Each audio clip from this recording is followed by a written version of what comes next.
I'm a bit late, but I made it. What's up, guys? I'm here, and here to do a breakdown. I'm not gonna lie and say live reaction, because of what I'm almost scared to do live reactions for this one. This may have to become like a Patreon exclusive. I don't know. I'll have to think on it because this year it gets a little freaky. It gets a little freaky.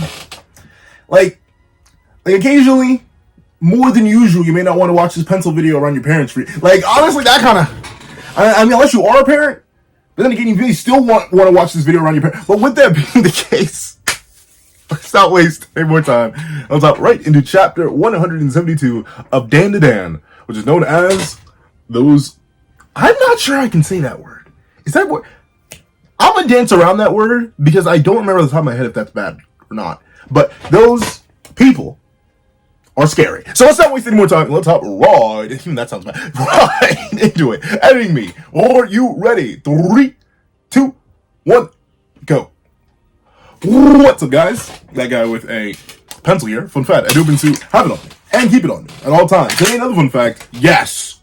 Did I literally act? This is gonna be funny for anyone who like stumbles across this video later. But like, literally the very same week I asked y'all, would y'all be cool with me reviewing this? And all y'all said yes. I was like, well, fine, I'll review it then. And I immediately caught up in like 3 days.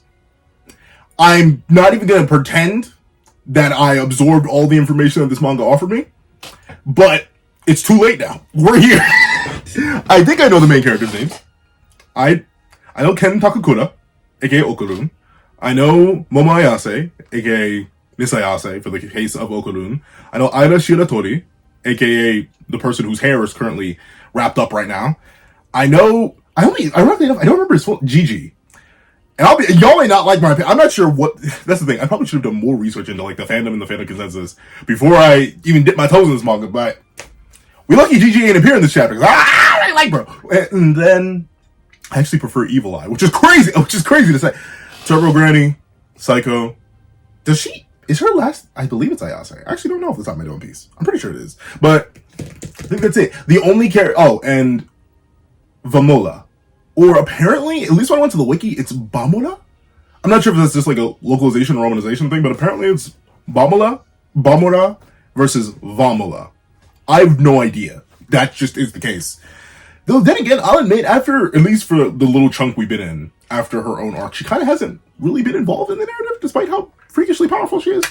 And same thing for the guy whose name I actually just don't remember. She calls him Erokun.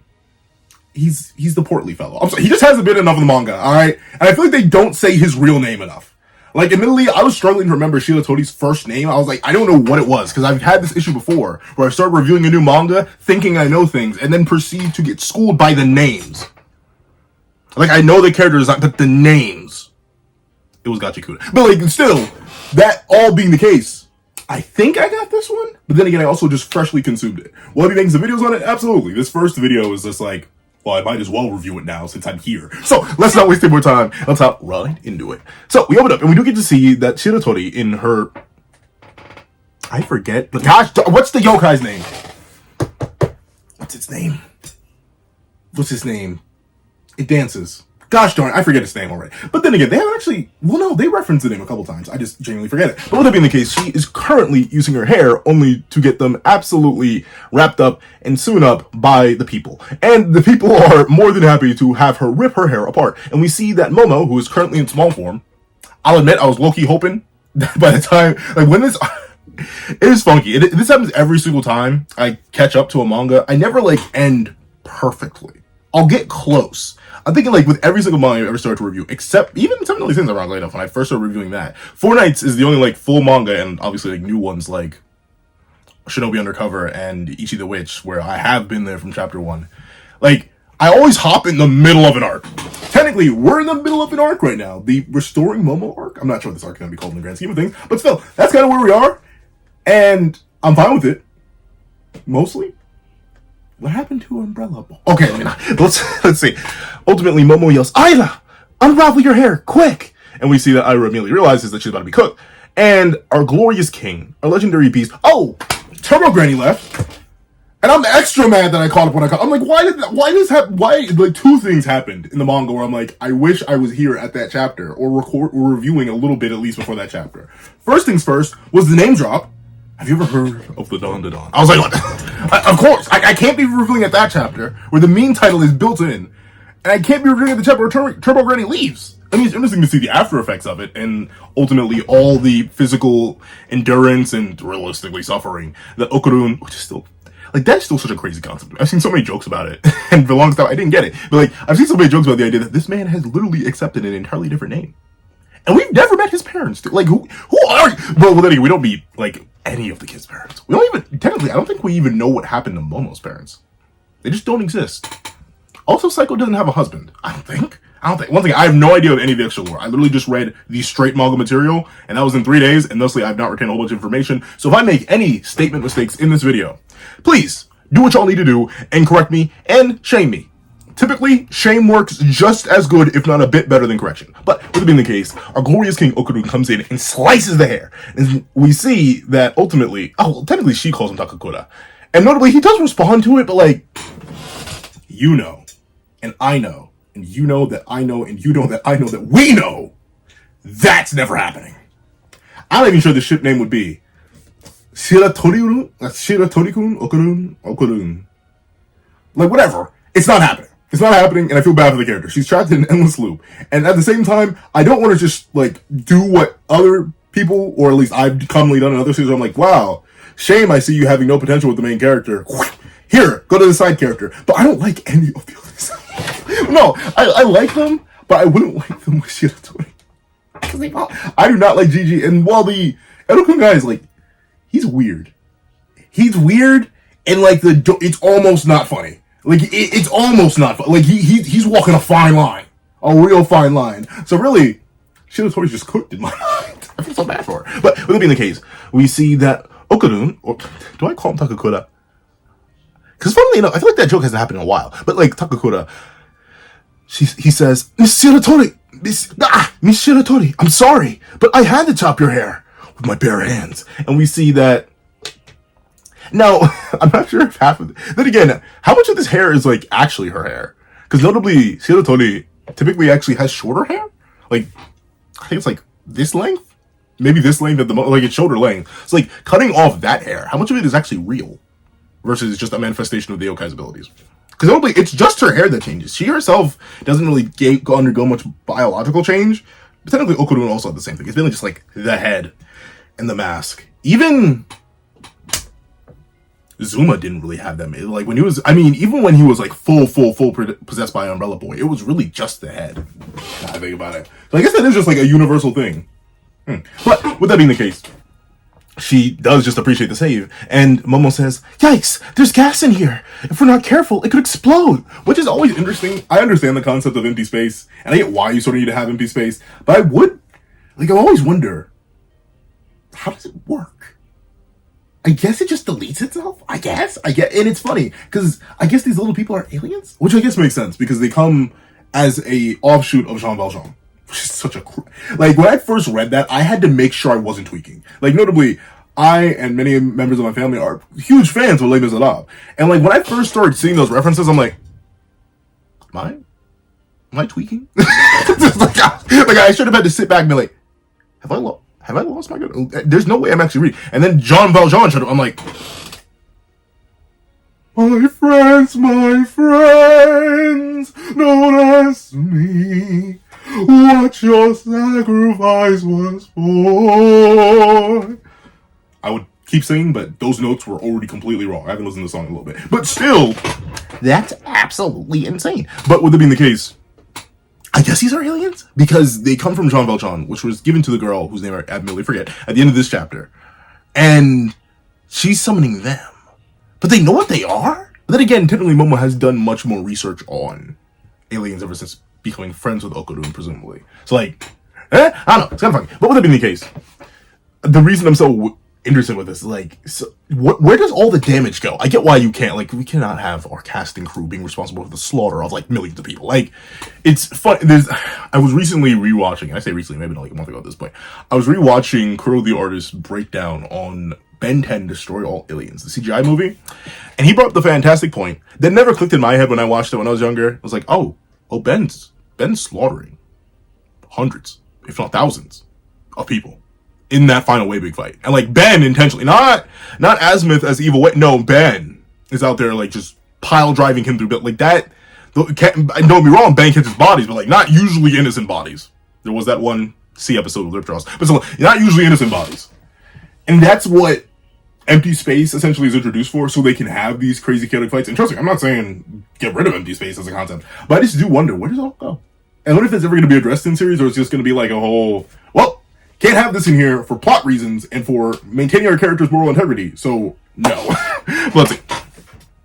Listen, cut off your... And if you expect me to do any of the voices, no, I have not listened. Actually, sorry, babe. Can't make the curve. You're too heavy. What? Don't call me... I can't do it. I would have to listen to it over and over and over again, and then attempt to practice as I listen to it. So give me time. Maybe like 5 reviews from now I'll be able to pull out any of their voices. I'm not sure how far they... I don't think... Is Turbo Granny a thing yet in the anime? Like, has she gotten put into the Monte Echo doll? I don't remember. But with it being the case, we see that the blade is handed to her, and she demands, listen, cut off your hair where it's tangled. I'll handle all the fires, which is extremely impressive. Once again, I am interested to know why her physical form is not... while her physical form is smaller, her powers are still at full output. That's an interesting thing. You would think it'd be, like, key-based, because notably, it's noted that she herself literally does not have that much space in her. Like, 1 grain of rice nearly fills her up. So, like, proportionally, it's not like she has the same capacity as her full size. So you would think her key amounts would be smaller, but no, they're the same size, which is very interesting. Though, once again, the correlation between the physical form and their extra, I don't know, in some cases extraterrestrial, but not for any of this cast, their superhuman abilities, I guess technically has never necessarily been linear. It's just that typically the more physically hurt they are, the less they can actually do.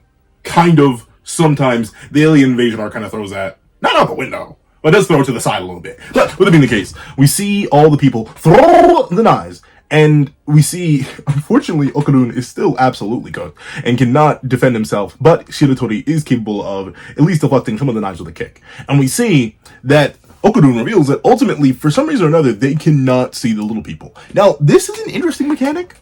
It's like a scale rule for some reason. I don't know why. Only, for some reason, people who are not, and it's weird because it's not like direct. It's not like, okay, X character at this size can see characters of this size, and then vice versa, they cannot see characters of larger size. No, Momo, being the size, or at least admittedly slightly bigger than the people, is able to perceive them, and Okarun and Shiratori and every one of our regular cast and crew has already been touched by the magic, which, that sounds bad, alright, that's not, but like, you know what I mean when I say they've been touched by the magic, alright? They've been touched by the magic or touched by the... That sounds even worse. Especially with the context, that sounds real bad. But regardless, they already have extra sensory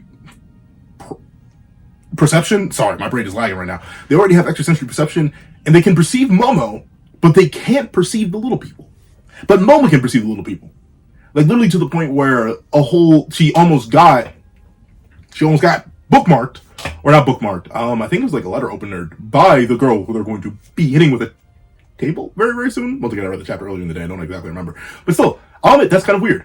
I don't know why that is. Do they have extra special properties?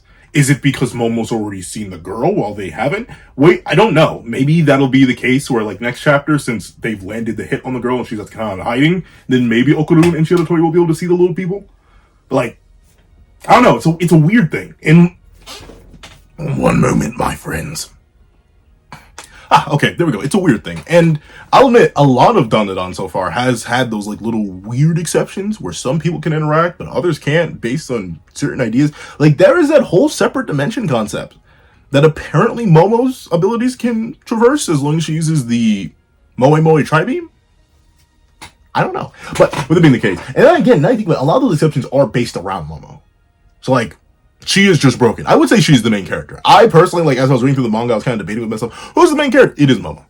It is Momo undeniably. Okarun's he's a really well-balanced deuteragonist, though, dare I say. Like, because, like, I guess you do kind of call Dandadan a romance manga, but, like, specifically for a battle shonen, which is what I would typically call Dandadan, I would say it's really well-balanced. It straight up reminds me of Naruto. In the sense that, especially Naruto Shippuden, where the story is very well balanced between Naruto and Sasuke.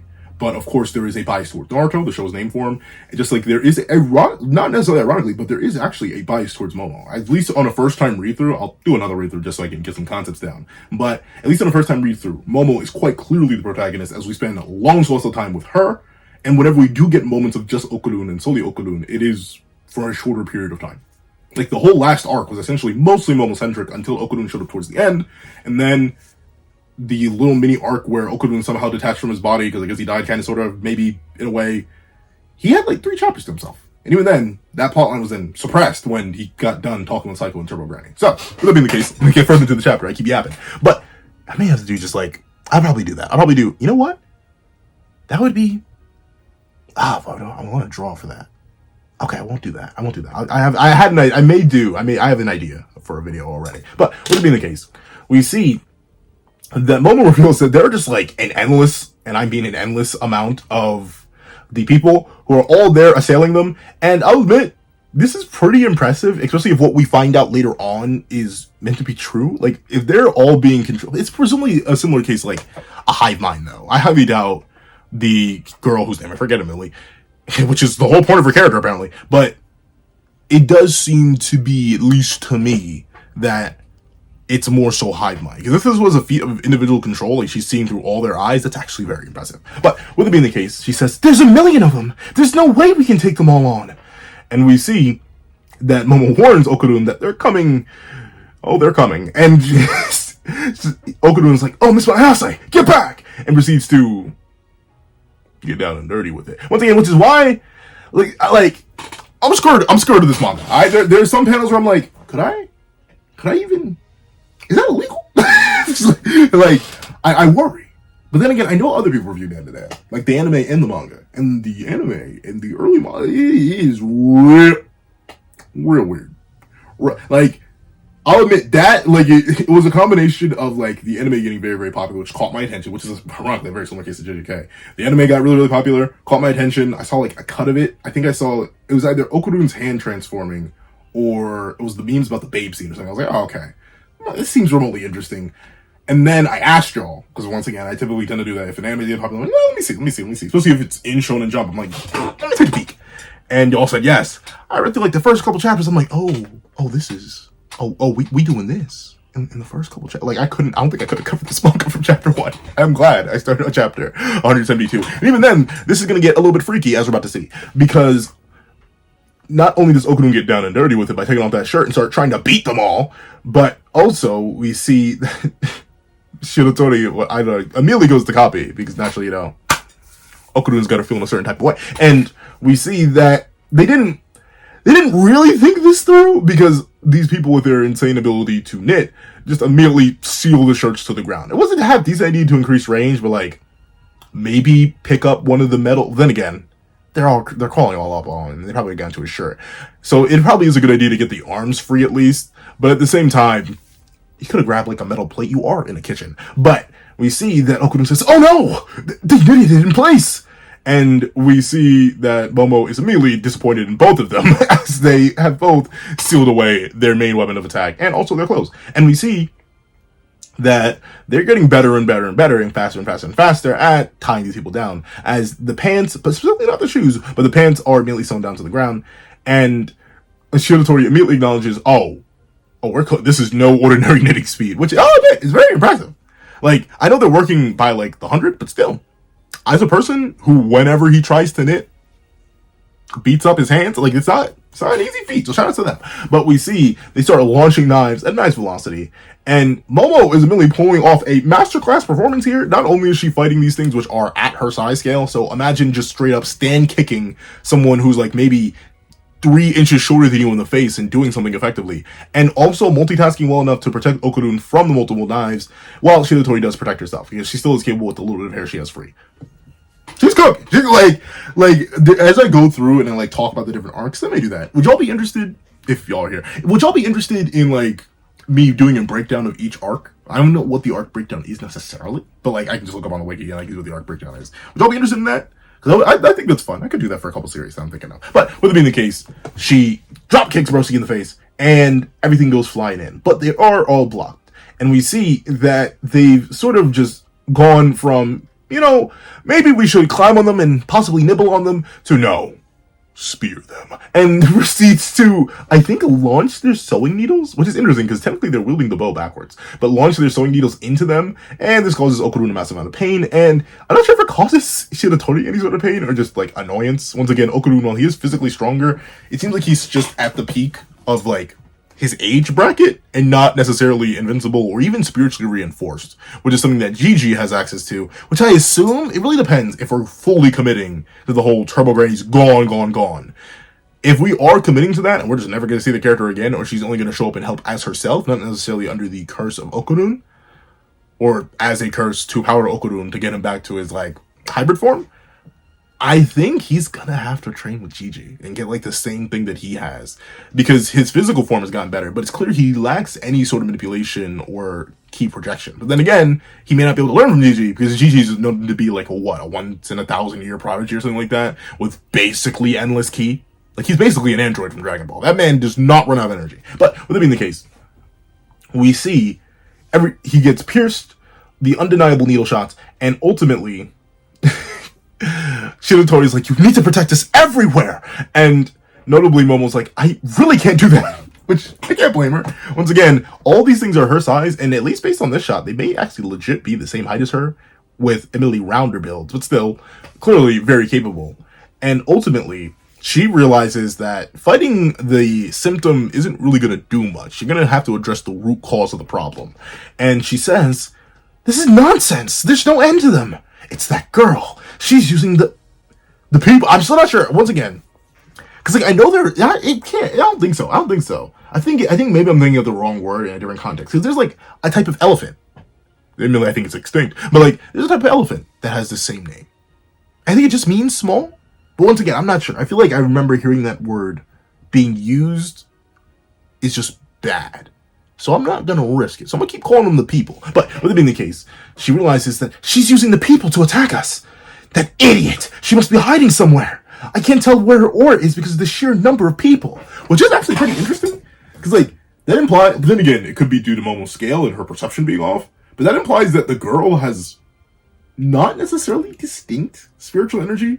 And, like, notably, a big theme throughout the series, at least with Momo's perception, and presumably Psycho has the same thing, and obviously Turbo Granny and any of the yokai tend to. Like, they can identify what type of energy a person has. And typically, energies are different colors, or different styles, or different intensities. So the fact that Momo can't even see it implies that either all these people just have, like, a wall of color in her perspective, and she cannot notice anything else in between that, and or the girl really just has no power at all, which is why she may have been gifted the little letter opener. So, who knows? But with it being the case, we see Momo declares, in other words, she knows that she'll be in trouble if she gets attacked. She's hiding because she's the weak point, which is true.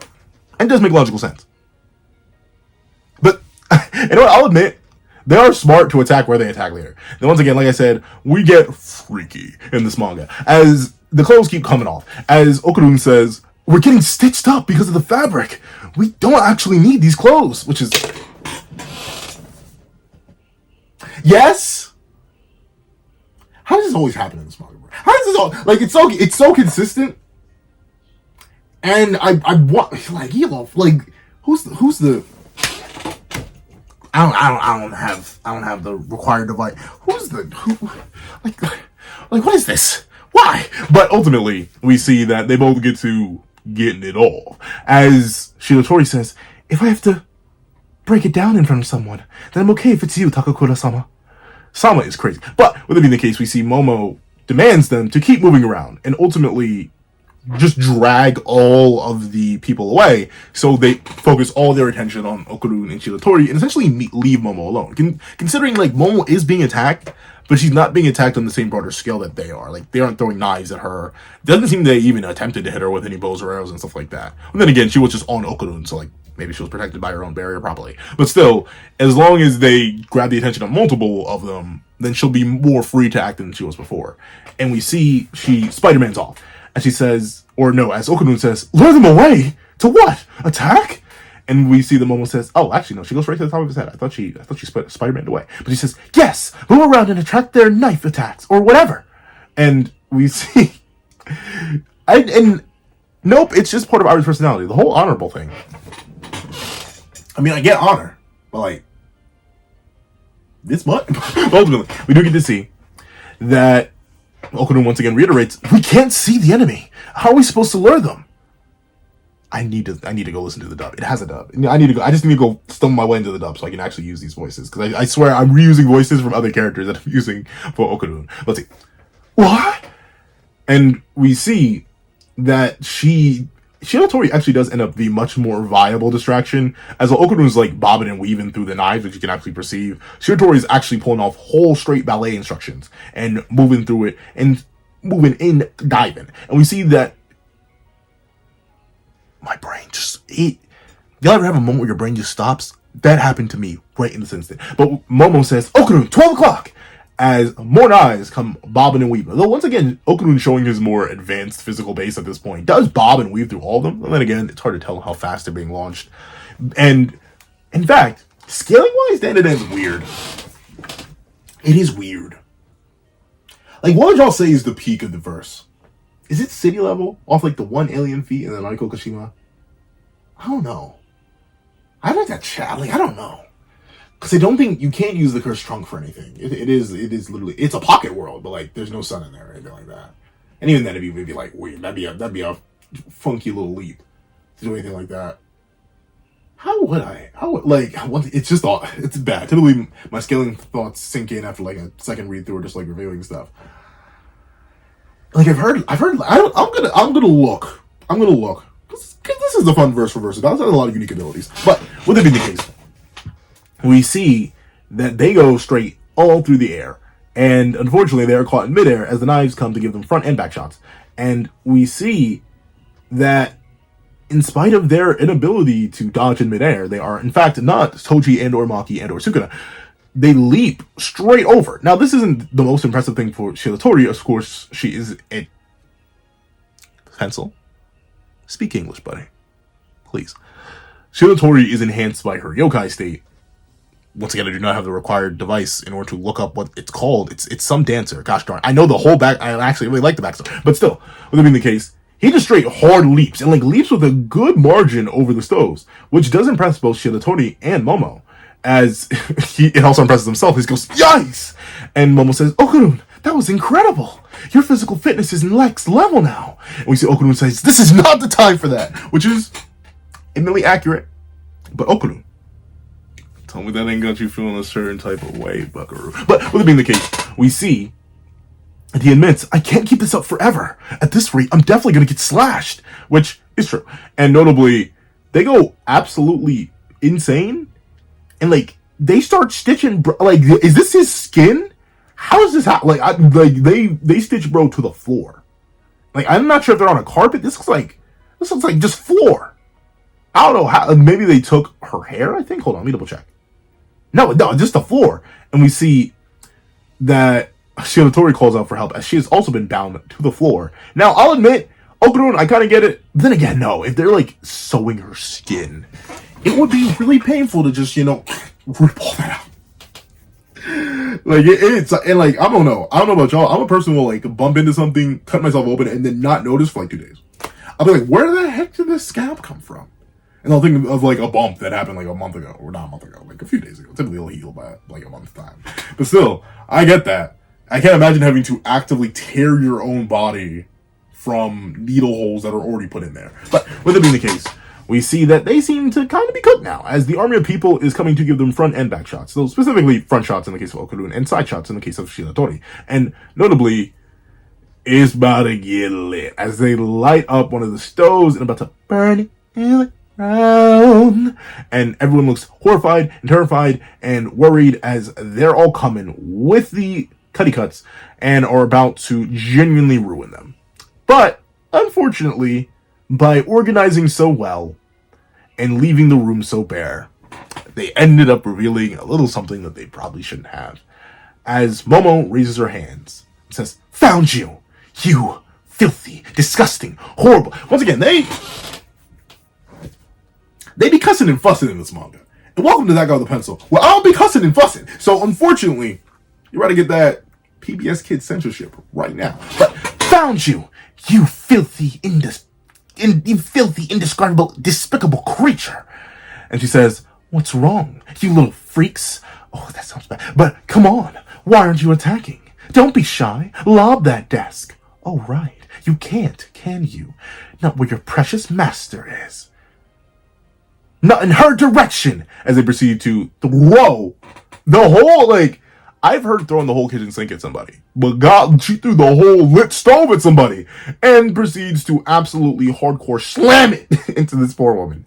But then again, she did also try to, like, seal and consume the powers of Ayase. So, like, clearly not very good person, but we already know the reasons for why she's doing what she's doing so far.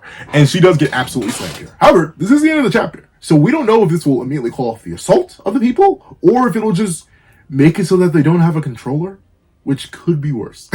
It could be worse. Now, if she's not under control of them, who knows what could happen. They may all despawn, though. Once again, this is specifically empty space. So, like, who knows the rules? I don't. And I'm excited to find out. So, overall, Dandadan, a very, very, very solid manga. Off the top of my dome piece, what would I give them? I say I give it, like, from the character work and the fact that at least we do have the main characters acknowledging themselves as, like, possible romantic interests so far. And even the characters who I don't like Gigi and stuff like that, he's fine. He's fine. He's just not my type of character personally. Same thing with Edo-kun, so like, no, he's a little too weird. He's like on the Mineta scale to normal. He's somewhere in between, and that does bother me a little bit. But overall, like, there's not a single character I actively dislike. And I'm only intrigued with the world as it gets further and further. And it feels like we actually may have gotten introduced to not just in a major arc villain, but like the series villain, I guess, in Jean Valjean recently, which I'm very excited for. And we just got the name drop of the Dandadan. So overall, this chapter in the series is worthy. So I can't be happier to add it to the roster. But of course, that's what I think. Please let me know what you guys think in the comment section down below. If you made it all the way to the end of this video, please leave the whole kitchen sink. I know it's an oven, but I don't want to just say the whole kitchen oven. That sounds a little... I might as well... I mean, I could go... Nah. The whole kitchen sink. The whole kitchen sink. In the comment section down below. And thanks so much for watching. Please remember to leave a like, share, comment, and subscribe. Make sure you hit that little notification bell so you do not miss out on any videos that come to the channel. Also, I do happen to have a Patreon down below where you can support me for as low as $1. Come on. Things like exclusive videos, early content, and more. You can also now become a member of the channel for as low as $3 a month to get the same perks and more. So those perks include the live reactions where the series I have to review, ad free variations of all my videos, and becoming to a Patreon or to a member, you can order whatever video you want. Also, I do have a link to my Ko-Fi and the stream down below. You can drop 5 beans for a short video, 20 beans for a long video, or any beans at all. Any support is always greatly appreciated. Now, I'd like to thank you for watching once again, and I hope you guys have a wonderful day. This is That with a Pencil, writing off.